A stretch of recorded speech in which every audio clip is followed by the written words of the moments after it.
Hi friends, welcome back to our channel. ഇന്ന് നമ്മൾ ഒരുപാട് നാളത്തെ എക്സൈറ്റ്മെൻറ്റിൽ കാത്തിരുന്ന ഒരു സ്ഥലത്തേക്കാണ് പോകുന്നത്. വേറെ എങ്ങോട്ടല്ല, ആലപ്പുഴയ്ക്കാണ്. അവിടുത്തെ ബോട്ടിങ് വളരെ ഫേമസ് ആണല്ലോ, അപ്പോൾ അത് ഭയങ്കര ഒരു ആഗ്രഹമായിരുന്നു. അപ്പോൾ അങ്ങോട്ടാണ് പോകുന്നത്. അപ്പോൾ ഇങ്ങനെ ഒരു ബോട്ടിൽ നിന്ന് മറ്റൊരു ബോട്ടിൽ കിടക്കണമെങ്കിൽ ചെറിയ പലകയാണ് ഇട്ടേക്കണത്. അത് വെച്ച് ക്രോസ് ചെയ്തിട്ട് വേണം നമ്മൾ കിടക്കാനായിട്ട്. അങ്ങനെ ഒരു 11 മണിയൊക്കെ ആയപ്പോൾ ഞങ്ങളവിടെ എത്തി. ചെന്നപ്പോൾ തന്നെ ഞങ്ങൾക്ക് ഒരു ജ്യൂസൊക്കെ കലക്കി തന്നു. അത് കുടിച്ചു, ഒന്ന് റിഫ്രഷ് ആവാൻ വേണ്ടിയിട്ട്. പിന്നെ ചുറ്റും ബോട്ടുകൾ കിടക്കുന്നതുകൊണ്ട് എങ്ങനെ പോകുമെന്നുള്ളൊരു ടെൻഷനായിരുന്നു. അങ്ങനെ റിവേഴ്സൊക്കെ എടുത്ത് ബോട്ട് ഇങ്ങനെ പോന്നു. പിന്നെ അവിടുത്തെ വെള്ളം കണ്ടപ്പോൾ ഫുഡൊക്കെ എങ്ങനെയായിരിക്കും എന്നൊരു ടെൻഷനൊക്കെ ഉണ്ടായിരുന്നു കേട്ടോ. കാരണം ഇത്തിരി സ്മെല്ലൊക്കെ ഉണ്ടായിരുന്നു വെള്ളത്തിന്.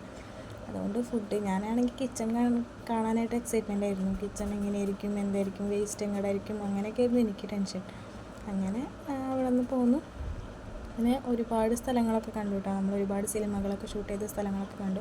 നമ്മുടെ ഇവിടെ റോട്ടിൽ വണ്ടികൾ പോണ പോലെയാണ് അവിടെ ബോട്ടുകൾ. 2000 സംതിങ് ബോട്ടുകളുണ്ടെന്നാണ് അവർ പറഞ്ഞത്. അത്രയധികം ഉണ്ടായിരുന്നു. അതിനിടയിൽ ചെറിയ വഞ്ചികൾ, സ്പീഡ് ബോട്ട്, അങ്ങനെയുള്ള ഒരുപാട് കാര്യങ്ങളൊക്കെ കാണാൻ പറ്റി. പിന്നെ നമുക്ക് മൈക്കൊക്കെ തന്നിട്ടുണ്ടായിരുന്നു. അപ്പോൾ അങ്ങനെ നമുക്ക് പാട്ടൊക്കെ പാടി എൻജോയ് ചെയ്തൊക്കെ ഇരിക്കാം. ബ്ലൂടൂത്തൊക്കെ കണക്ട് ചെയ്ത് അങ്ങനെ. പിന്നെ ഫുഡ് ഒരു രക്ഷയില്ല. ഫുഡെന്ന് വെച്ചാൽ ചെമ്മീൻ പൊള്ളിച്ചത്, ചിക്കൻ കറി, ക്യാബേജ്, അവിയൽ, സാമ്പാർ, പപ്പടം, അച്ചാർ, അങ്ങനെ ഒരുപാട് ഫുഡൊക്കെ ഉണ്ടായിരുന്നു. അതൊക്കെ കൂട്ടി നല്ല അടിപൊളിയായിട്ടൊരു ഊണൊക്കെ ഉണ്ടായിരുന്നു. അതൊക്കെ കഴിച്ചു. ഒന്നും പറയാനില്ല, അത്രയ്ക്ക് ടേസ്റ്റ് ആയിരുന്നു ഫുഡായിട്ട്. അതും ഇങ്ങനെയായിരിക്കും എന്നുള്ളൊരു എക്സൈറ്റ്മെൻറ്റ് ഉണ്ടായിരുന്നു. പിന്നെ ഫുഡൊക്കെ കഴിച്ച് 2 റൂമാണുള്ളത്. അപ്പോൾ നമ്മൾ കുറച്ച് നേരം റൂമിലൊക്കെ ഒന്ന് വിശ്രമിച്ചു. നല്ല വെയിലായിരുന്നു. അവർക്ക് വെയിലടിക്കാൻ വേണ്ടിയിട്ടാണ് ചെറിയൊരു ഷീറ്റ് പോലൊക്കെ കെട്ടിയിട്ടുണ്ടായിരുന്നു.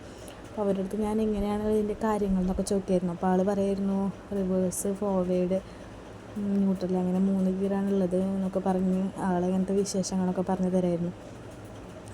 പിന്നെ ഇങ്ങനെ ഓരോ സ്ഥലങ്ങളെത്തുമ്പോൾ അവിടെ ഇതാണ് പുന്നമടക്കായലിൽ നിന്ന് നമ്മൾ സ്റ്റാർട്ട് ചെയ്തു. പിന്നെ വെമ്പനാട്ടുകായൽ, അങ്ങനെയൊക്കെ പറഞ്ഞു തരായിരുന്നു.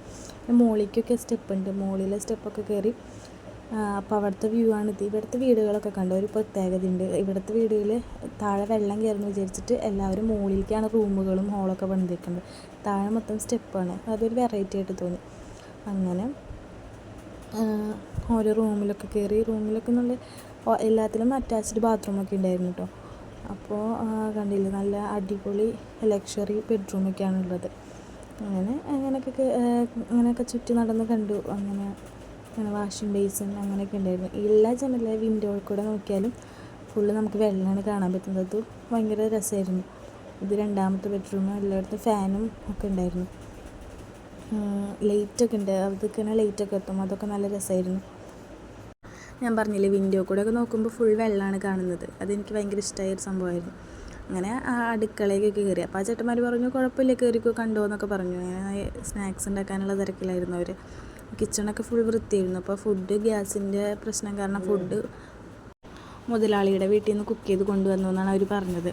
പിന്നെ ബാക്കിയുള്ള വേസ്റ്റൊക്കെ അവർ തിരിച്ച് പോകുമ്പോൾ അവിടെ കൊണ്ട് കളയുന്ന പറഞ്ഞു. പിന്നെ ചെറിയ ഫുഡിൻ്റെ വേസ്റ്റൊക്കെ ചെറുത് അത് മീനുകൾക്കായിട്ട് ഇട്ട് കൊടുക്കുന്നു. ഞാനങ്ങനെ പറഞ്ഞ് എനിക്ക് ഭയങ്കര ആഗ്രഹമായിരുന്നു ബോട്ടൊന്ന് ഓടിച്ച് നോക്കണം. അപ്പോൾ ഞാൻ കുറച്ച് നേരം അതൊക്കെ ഇരുന്ന് ഓടിച്ചൊക്കെ നോക്കി. നല്ല രസമുണ്ട് കേട്ടോ. പിന്നെ കാറ്റനുസരിച്ചാണ് മെയിനായിട്ട് ബോട്ട് പോകുന്നത്. കൺട്രോളിനേക്കാളും കൂടുതൽ കാറ്റിൻ്റെ ഒരു കൺട്രോളിലാണ് പോകുന്നത്. നമ്മളിങ്ങനെ ജസ്റ്റ് ഇങ്ങനെ നോക്കാമെന്ന് മാത്രം. പിന്നെ ഒരു 4 മണിയൊക്കെ ആയപ്പോൾ സ്നാക്സൊക്കെ കൊടുന്നു. അവർ ബോട്ടിൽ തന്നെ ഉണ്ടാക്കിയതാണ്, പഴംപൊരിയും ചായയൊക്കെ. അങ്ങനെ പഴംപൊരിയും ചായയൊക്കെ കഴിച്ചു. അവളവിടെ വിളിച്ച് പറയണ എൻ്റെ ഇതായിരുന്നു. അതും നല്ല ടേസ്റ്റ് ഉണ്ടായിരുന്നു. പിന്നെ ഇങ്ങനെ ഓരോ റിസോർട്ടുകളാണ്, ചുറ്റും റിസോർട്ടുകളാണ് ഓരോന്നായിട്ട്. പിന്നെ ഇങ്ങനെ വീടുകളൊക്കെ കാണാം. വീട്ടിലൊരുവിധം എല്ലാവരും പുറത്ത് ആ സമയമായപ്പോൾ ചൂണ്ടിടാൻ വേണ്ടി ഇരിക്കുകയാണ്. അപ്പോൾ ആ ചേട്ടന്മാർ പറയുന്നു അവർക്ക് നെയ്റ്റ് കറി വയ്ക്കാനുള്ള ഇതിലേക്കാണെന്ന്. ഇപ്പോൾ ഈ സ്ഥലം കണ്ടില്ലേ, ഇതാണ് നമ്മളുടെ ഫഹദിൻ്റെ പുതിയ പടമുണ്ടല്ലോ, ഓടും കുതിര ചാടും കുതിര, ആ ഫിലിം ഷൂട്ട് ചെയ്ത സ്ഥലമാണത്.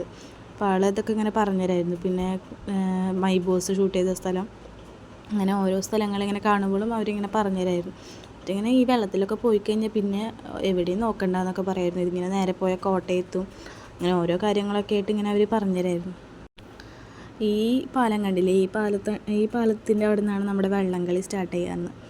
പിന്നെ ഫുഡ് കഴിക്കാനായിട്ട് അവരിങ്ങനെ ഒരു സ്ഥലത്ത് നിർത്തിയിട്ടോ, ഒരു തെങ്ങിൻ്റെ അവിടെ ആയിട്ട്. എന്നിട്ട് അതിൻ്റെ കയറൊക്കെ കെട്ടിയിട്ടു. അതിന് കാറ്റ് ഉള്ളതുകൊണ്ട് റിവേഴ്സ് ആക്കാനായിട്ട് ഭയങ്കര പാടായിരുന്നു. അങ്ങനെ ഒരു വിധത്തിലൊക്കെ തിരിച്ചിട്ടാണ് പിന്നെ പോകുന്നത്. അങ്ങനെ പിന്നെ ഫുഡ് വേസ്റ്റൊക്കെ അവിടെ കുറേ പട്ടികളുണ്ടായിരുന്നു. അപ്പോൾ അവർക്കൊക്കെ ഇട്ട് കൊടുത്തു. അങ്ങനെ ഈ ബോട്ടിങ് ഭയങ്കര ഇഷ്ടമായി. കുറേ സായിപ്പ് മദാമ്മമാരൊക്കെ ഇങ്ങനെ പോകും. പിന്നെ ഇങ്ങനെ സ്പീഡ് ബോട്ടിൽ വന്നിട്ട് നമ്മളോട് ചോദിക്കും ആൾക്കാർ കയറുന്നുണ്ട്. ഇങ്ങനെ എത്ര രൂപ എന്നൊക്കെ ഉണ്ട്. അപ്പോൾ നമ്മൾ ആ പൈസ ഒക്കെ കൊടുത്തു കഴിഞ്ഞാൽ നമുക്ക് സ്പീഡ് ബോട്ടിൽ കയറാൻ പറ്റും. ഞാൻ പിന്നെ കോളേജിൽ ആ സമയത്ത് അങ്ങനെ പോയതുകൊണ്ട് ഞാൻ പിന്നെ അതിലൊന്നും അങ്ങനെ കയറിയില്ല. അങ്ങനെ കുറേ റിസോർട്ടുകളാണ് കൂടുതലും.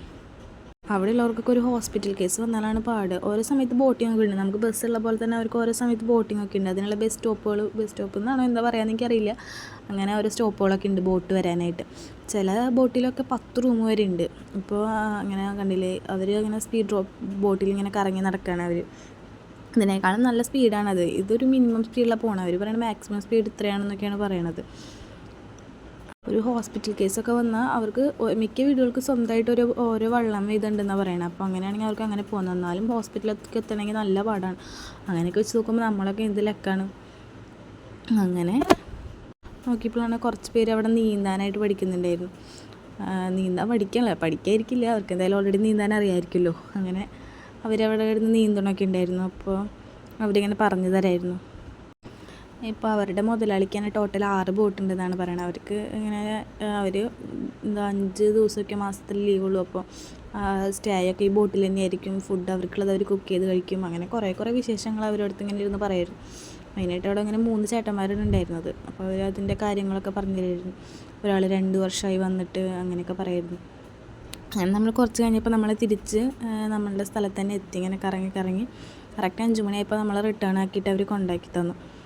അങ്ങനെ ഇറങ്ങി ഇങ്ങനെ ആ പലകയാമ കൂടെ ഇറങ്ങണതാണ് കുറച്ച് ടാസ്ക്കായിട്ട് തോന്നിയത്. ബാക്കിയൊന്നും വലിയ കുഴപ്പമുണ്ടായിരുന്നില്ല. പിന്നെ അവിടെ ഉള്ളവർക്കൊക്കെ വെള്ളം ഇല്ലാത്തതുകൊണ്ട് അവരെല്ലാവരും പുറത്തുനിന്നാണ് കഴിക്കണം. ഞാൻ എൻ്റെ ഇടയിൽ ഒരു ഐസ്ക്രീം കഴിച്ചിട്ടോ. അങ്ങനെ അവർ പുറത്തുനിന്ന് വെള്ളം കൊണ്ടുവന്നിട്ടാണ് അവർ കുടിക്കുന്നത്. അതൊക്കെ ഭയങ്കര ഒരു ബുദ്ധിമുട്ടുള്ള കാര്യമാണ്. എല്ലാവരും ഒരു പാത്രം കൊണ്ട് വെള്ളം എടുക്കാനായിട്ട് ക്യൂ നിൽക്കായിരുന്നു ഓരോ വണ്ടിയിൽ.